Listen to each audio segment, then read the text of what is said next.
Hey guys, welcome back to my channel. कैसे हैं आप सब लोग? होपफुली बहुत बहुत बहुत अच्छे होंगे। सो आपके क्वेश्चंस के बारे में आज हम बात करेंगे कि क्या ऐसा होता है मेरी लाइफ में और मैं क्या छुपा रही हूँ, या फिर कुछ ऐसा है क्या जो मैं मतलब आपको बताती नहीं हूँ लाइफ का अपनी, और जिसकी वजह से आपको बहुत सारे क्वेश्चंस रहते हैं और बहुत सारी चीज़ें रहती हैं आपकी जो मुझे पर्सनली भी पूछते हैं आप कभी कभी, और जिनका जवाब मैं नहीं देती हूँ या तो इग्नोर कर देती हूँ या मैं सोचती हूँ कि बाद में दिया जाएगा। शायद मुझे ऐसा लगता है कि अभी आप लोग मेरे से कनेक्ट नहीं है या मैं आपसे कनेक्ट नहीं हूँ। तो चलिए इस चीज़ को भी आज ना क्लियर करते हैं कि लाइफ मेरी सबके जैसी क्यों नहीं है और मैं क्यों यहाँ पर सब कुछ शेयर नहीं करती हूँ आपके साथ। क्या रीज़न है क्या नहीं है खुलकर बता ही देती हूँ मैं, क्योंकि कभी ना कभी तो आपको पता चलेगा ही ये, और कभी ना कभी मैं आपको बता ही दूँगी। ठीक है, सो मैंने सोचा क्यों ना अब बता दिया जाए, क्योंकि काफ़ी टाइम से ये क्वेश्चन आ रहा है मेरे पास कि कुछ तो ऐसा है जो आप नहीं बताती हैं या कुछ तो ऐसा है जो आप छुपाती हैं हमसे। तो बहुत सारी चीज़ें, वहाँ पे वॉशिंग मशीन रखी है और अभी तो पूरा खाली है, बेबी सो रहा है मेरा। तो रीज़न यही है कि मेरी जो ओवर थिंकिंग है वो बहुत ज़्यादा है, मैं बहुत ज़्यादा सोच लेती हूँ, जिसकी वजह से मैं कभी कभी बीमार भी पड़ जाती हूँ, ब्लॉग से भी दूर हो जाती हूँ, और बहुत कुछ ऐसा है जो मैं शेयर नहीं कर पाती हूँ आपके साथ। और वो ओवर थिंकिंग ऑब्वियसली या तो फैमिली में इशू है या फिर फाइनेंशियल इशू है या फिर मेरी कुछ भी ऐसा हो सकता है। ठीक है, करियर इशू है, बहुत सारी चीज़ें हैं मेरे साथ जो चलती रहती हैं, और ये पहले नहीं था लेकिन ये 2-3 साल जब से कोविड हुआ है तब से। और लेकिन अब मैंने सोचा है कि ओवर थिंकिंग मुझे नहीं करनी है, और इस जिसकी वजह से मैं अपनी लाइफ को ख़राब करती हूँ और इवन नेगेटिविटी खुद के अंदर लेके आ रही हूँ मैं। बहुत टाइम से ये चीज़ मेरे साथ हो रही है। मैं आप लोगों को बोलती हूँ कि पॉजिटिव पॉजिटिव पॉजिटिव, लेकिन ये चीज़ अब मेरे अंदर ही ऐसी हो गई है कि मैं ओवर थिंकिंग की वजह से बीमार पड़ रही हूँ। ओवर थिंकिंग की वजह से मैं बहुत सारी चीज़ें ऐसी हैं जो अब कह नहीं पाती हूँ किसी को, और ना अपने हस्बैंड को ही कह पाती हूँ, ना फैमिली को ही कह पाती हूँ, और ना मैं यूट्यूब पे ही खुलकर बोल पाती हूँ। कि मुझे ऐसा लगता है कि यार कब तक इंसान कहेगा और कब तक सोचेगा, क्योंकि ऐसा होता है ना कि जब आपके हाथ में चीज़ें रहती हैं तब तो आप बहुत बहुत कुछ बोल देते हो, लेकिन जब आपके हाथ में ही चीज़ें नहीं रहती ना तो आपको कुछ भी बोलने का मन नहीं करता। बहुत अच्छी सी एक फेक स्माइल के साथ आप बात करते हैं। तो मेरा जो एक चल रहा है, आपने जैसे पूछा था कि क्या हुआ दी आपको, क्यों एडमिट हो गए, तो मेरे साथ मेन रीज़न यही हो रहा है कि मैं मतलब बहुत ज़्यादा ओवर थिंकिंग हो गई है मेरे अंदर ना, कि मैं बहुत ज़्यादा सोचती हूँ, जिसकी वजह से मुझे खुद ही समझ नहीं आता कि क्या क्या इश्यूज़ अब होने लगे हैं मुझे। डिलीवरी से पहले इवन प्रेगनेंसी पीरियड में भी मेरे साथ इतना इशू नहीं था। हाँ, कॉम्प्लिकेशंस तो बहुत लोगों को होते हैं, जो कि मेरे साथ भी था, लेकिन अब क्या है कि मेरे साथ कुछ अलग ही हो रहा है। ये क्यों हो रहा है, और मुझे ज़रूर सलाह देना ऐसा क्यों हो रहा है और इसी से कैसे बाहर निकले। ऑब्वियसली मुझे ही निकलना पड़ेगा, लेकिन फिर भी बहुत सारे लोगों के साथ अगर ऐसा हुआ है तो मेरे साथ शेयर कर सकते हो आप। सो मैं अपनी छोटी सी स्टोरीज शेयर करती हूँ आपके साथ कि एक्चुअली में मेरे साथ क्या हुआ और क्यों, कैसे मैं इस चीज़ को कवर अप करूं और कैसे इसको ठीक कर सकती हूँ मैं। ठीक है, तो ऑब्वियसली ये मेरा चैनल है और यहाँ पे मैंने आज तक जो शेयर किया है वो अपनी बातें ही शेयर की है मैंने, और स्टार्टिंग से मैं कर रही हूँ। और बहुत सारे लोग पूछ रहे हैं कि आप अपने बारे में बताइए, तो यस मैं अपने बारे में बताऊंगी। थोड़ा सा रुक जाइए, सारी चीज़ें डिस्क्लोज़ करूँगी कि हाँ मैं कहाँ, मेरी शादी कैसे, क्या नहीं, सब बताऊँगी, क्योंकि मैंने बहुत कुछ जो है वो चैनल पे नहीं बताया है, जिसकी वजह से आपके क्वेश्चंस आते रहते हैं कि दी अपने बारे में बताओ, अपने बारे में बताओ।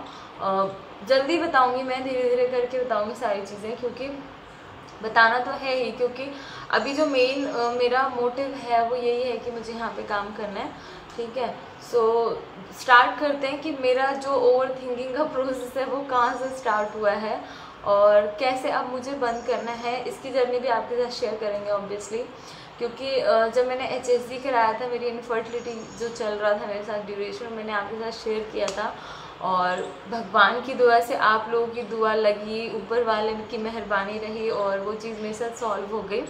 और यही यूट्यूब की जो प्रेगनेंसी जर्नी रही या फिर पूरी जर्नी मैंने आपके साथ शेयर की है। 2-3 साल के अंदर ही बहुत सारे चेंजेस हुए।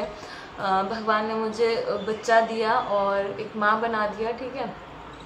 सो मैंने सोचा क्यों ना ये चीज़ जब मेरे साथ हो रही है तो इसको भी आप लोगों के साथ शेयर करते हैं कि हाँ, इंसान जब बहुत ज़्यादा सोचता है और उसके हाथ में कुछ नहीं रहता तो क्या होता है। सो प्रॉब्लम क्या हो रही है कि जैसे कि सबको पता है मैं टीचर थी, ठीक है, और यस अच्छी अर्निंग थी मेरी, ऐसा नहीं कि बहुत ज़्यादा मैं लाखों में कमा रही थी, ऐसा नहीं है, लेकिन हाँ जो एक जेन्युइन टीचर की अर्निंग होती है वैसी अर्निंग थी मेरे पास, और जिसकी वजह से मैं बिज़ी भी रहती थी। प्लस मेरी लाइफ के कुछ ऐसे फंडे रहे हैं ना बचपन से जिसको मैं हमेशा अवॉइड करती रही हूँ कि नहीं, मुझे फैमिली के बारे में सोचना ही नहीं है और उल जरूल काम करके मैं खुद में बिज़ी रहती थी। उल जरूल लाइक शॉपिंग कर ली, मैं घर पे नहीं बैठती थी कभी, क्योंकि मैं घर पे बैठने की वजह से बहुत जल्दी बीमार होती हूँ और मुझे ऐसा होता है क्योंकि कुछ पर्सनल रीजंस होते हैं अपने, मैं घर पे नहीं बैठ सकती। अभी तो ये है कि मैं अपने बच्चे में लगी रहती हूँ तो मुझे बहुत कुछ चीज़ें ऐसे दिखता नहीं, मैं छोड़ देती हूँ क्योंकि कुछ हुआ 10 मिनट में अपने बच्चे को देखा भूल गई, ठीक है। तो स्टार्टिंग से जब से मैंने होश संभाला है अपनी लाइफ में, मैं कभी भी घर पे नहीं बैठना चाहती थी क्योंकि मुझे पता है कि अगर मैं अकेले जिस दिन बैठ गई शायद पता नहीं मेरे साथ क्या होगा, और मैं अकेले बैठती हूँ तो बहुत कुछ होने लगता है मेरे साथ, लाइक बीमार पड़ जाऊँगी या कुछ भी ऐसा, मुझे समझ ही नहीं आता कि मेरी बॉडी के साथ क्या हुआ, क्योंकि मैं बहुत ज़्यादा सोचती हूँ और ये इशू मेरे साथ पहले से ही है, जिसको नहीं सॉल्व कर सकते उस चीज़ को, और नहीं समझ आता कि कैसे सॉल्व करना है बेसिकली, जिसकी वजह से मेरी जो है बहुत घर में भी ऐसा होता है कि मेरी सबसे नहीं बनती है, थोड़ी देर बनेगी फिर मेरा मूड ख़राब हो जाता है या मैं कुछ और ही बोल देती हूँ या मैं कुछ और सोचने लग जाती हूँ, जिसकी वजह से ना मुझे इरिटेशन होने लग जाती है बहुत ज़्यादा। सो यही चीज़ अभी हो रही है मेरे साथ कि नहीं, इलाज की तो बात छोड़िए, इस चीज़ का मुझे नहीं लगता कि क्या इलाज होगा, क्योंकि मैं 2-3 बार पहले भी एडमिट हो चुकी हूँ सर दर्द की वजह से, और सर दर्द आपको पता ही है कि बहुत रीज़न से होता है। सो स्टिल मेरे साथ अभी क्या है, ओवर थिंकिंग का जो एक दिमाग में कीड़ा बैठ जाता है वो चल रहा है, क्योंकि मैंने बाहर जाना बंद कर दिया, ऑब्वियसली अर्निंग बंद हो गई हैं, और कोविड की वजह से बहुत ज़्यादा हम लोग ऐसे परेशान हो गए हैं कि हाँ ठीक है अभी क्या करें। और ये कोई बहुत ज़्यादा मतलब छुपाने वाली बात नहीं है यार, बहुत लोग परेशान हुए इस चीज़ से, वर्ल्ड वाइड ये चीज़ आई है, तो हम अकेले ही नहीं हैं मुझे पता है, लेकिन सबके अपने अपने मतलब ऑरा है सबका कि हाँ किसको कैसे क्या एनवायरनमेंट मिल रहा है उस वजह से। सो मेरा अलग है, किसी और का अलग है, ये सारी चीज़ें तो चलती रहती हैं। सो टीचर की एक जॉब तो चली गई, ठीक है, फिर बेबी हो गया और अब बिल्कुल ही मतलब मैं घर पे बैठ गई हूँ, प्लस मैं घर पे भी नहीं रह रही हूँ अपने, क्योंकि वहाँ से भी मैं बाहर हूँ, हस्बैंड से दूर ही रहती हूँ। सो एक ये भी रीज़न होता है क्योंकि चीज़ें जब हस्बैंड वाइफ दोनों मिलके सॉल्व करते हैं तो एक अलग चीज़ होती है, और जब एक बंदा अलग रहता है एक बंदा अलग रहता है तो बहुत सारी चीज़ें अलग हो जाती हैं, और इन सब चीज़ों में ना मतलब बहुत सारे कन्वर्सेशन गैप आने की वजह से लड़ाइयाँ भी हो जाती हैं, मुझे पता है। तो ये चल रहा है और इसको कैसे ओवरकम करना है, क्या कैसे ठीक करना है, इस पर तो अब बात करते ही रहेंगे, क्योंकि आप लोग इतना साथ देते हैं कि बहुत सारी चीज़ें मेरी सॉल्व भी हो जाती हैं और बहुत सारी चीज़ें नहीं भी सॉल्व होती हैं, क्योंकि मैं बताती ही नहीं हूँ, मेन रीज़न ये है। सो आपने जो पूछा था कि आप कैसे बीमार हो रहे थे जल्दी, ब्लॉग कहाँ जाते हैं कहाँ नहीं जाते हैं, तो यही रीज़न है कि मैं थोड़ा सा मतलब अपने जोन से बाहर चली जाती हूँ और छोड़ देती हूँ मैं यूट्यूब भी करके, मुझे ऐसा लगता है करना ही नहीं मेरे को। क्यों नहीं करना, क्योंकि पता नहीं मुझे ऐसा लगता है कि बहुत सारे लोगों को बहुत जल्दी हर चीज़ में तरक्की मिल जाती है, लेकिन मेरे साथ ऐसा नहीं है, मेरी जर्नी हमेशा से ही टफ़ रही है और आगे भी टफ़ रहने वाली है शायद, पता नहीं, ठीक है। तो हमेशा ही टफ़ रही है, कभी भी मैं बहुत जल्दी स्टेयर्स नहीं चढ़ती हूँ, मुझे पता है, एक एक करके मुझे चढ़ना पड़ा। तो मेरे चैनल को अराउंड 2019 में मैंने शुरू किया था और अभी आ गया है 2022, ऑलमोस्ट 3-4 साल होने वाले हैं। 3-4 साल में मेरे 180 वीडियोस हैं, जिसमें कि 4 साल में लोगों के बहुत सारे वीडियोस हो जाते हैं, लेकिन मेरे टोटल अभी 183 या 180 वीडियोस ही हैं यूट्यूब पर। आई नो, जो कि बहुत बुरी चीज़ है, क्योंकि अगर मैं कंटिन्यूटी नहीं रखूँगी तो चैनल कैसे ग्रो करेगा मेरा। लेकिन कंटिन्यूटी यार मैं रखूँ कैसे, मेरा जो दिमागी कीड़ा है ना ये वो घूमता रहता है जिसको दूसरा, मैं इतना प्रोडक्टिव भी कुछ नहीं कर रही हूँ कि मैं आपके साथ शेयर करूँ हमेशा। रही बात नॉलेज की, तो मैंने हमेशा कहा I am not a doctor और I am not a adviser. जो मेरे साथ होता है, जो मेरे साथ बीतता है, वो मैं आपके साथ शेयर करती हूँ, वही मैं करती आई हूँ।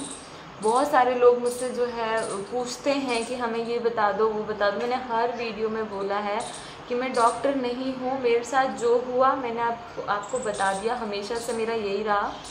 और बहुत लोगों को हेल्प भी मिली है उस चीज़ से, क्योंकि यार लाइफ टू लाइफ एक्सपीरियंस अगर हम शेयर करते हैं ना तो बहुत सारी चीज़ें ऐसी होती हैं जो हम सॉल्व कर लेते हैं। बहुत सारी चीज़ें ऐसी होती हैं जो आपस में बैठकर अगर हम बात करते हैं तो ऐसा होता है कि यार इसके साथ भी ओके, मेरे साथ तो ये बहुत कम है। वो गाना है ना, लोगों का गम देखा तो मैं अपना गम भूल गया, ठीक है। ऐसी ही सारी चीज़ें हैं। और YouTube पे मुझे बहुत अच्छे लोग मिले हैं, बहुत पॉजिटिव लोग मिले हैं। 3-4 साल के अंदर मुझे एक आधा लोग जो नेगेटिव फैलाने आया था, मैंने उसको भी पूरा जवाब दिया है, इसकी वजह से वो 2-4 दिन में भाग जाता है। लेकिन ऑल्दो मुझे जितने लोग, कई वीडियोस में मेरे हज़ारों कमेंट हैं, तो वो हज़ारों ही पॉजिटिव वे में आते हैं और हज़ारों ही मुझे पॉजिटिव ही बोल के जाते हैं। तो थैंक यू सो मच कि आप मुझे इतना सपोर्ट करते हैं। सो बस यही था, यही चल रहा है अभी लाइफ में और यही चलता रहेगा, क्योंकि प्रोडक्टिव करने के लिए प्रोडक्टिव होना भी पड़ेगा ऑब्वियसली, है ना। थोड़ा बहुत कुछ तो करना पड़ेगा जो मैं आपके साथ शेयर करूं, और जो मैं कर पाती हूँ वो आपके साथ करती हूँ। बहुत जल्दी हम शुरू करेंगे ज़िंदगी को।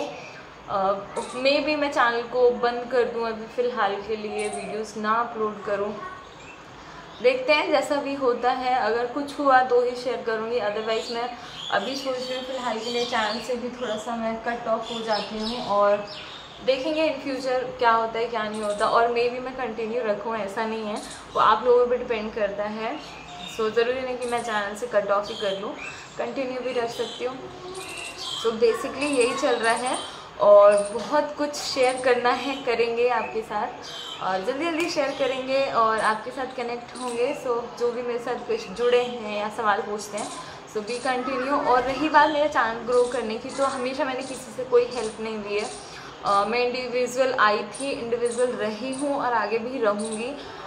मुझे मेरे कंटेंट को चाहे मेरे 100 व्यूज़ आएँ या फिर 1 आए या ना आए, ठीक है, लेकिन मुझे किसी का क्रेडिट नहीं चाहिए होता है कि हाँ ठीक है कोई क्रेडिट देने आ जाए कि मेरी वजह से आपका चैनल चला। मैंने आज तक ऐसा नहीं किया।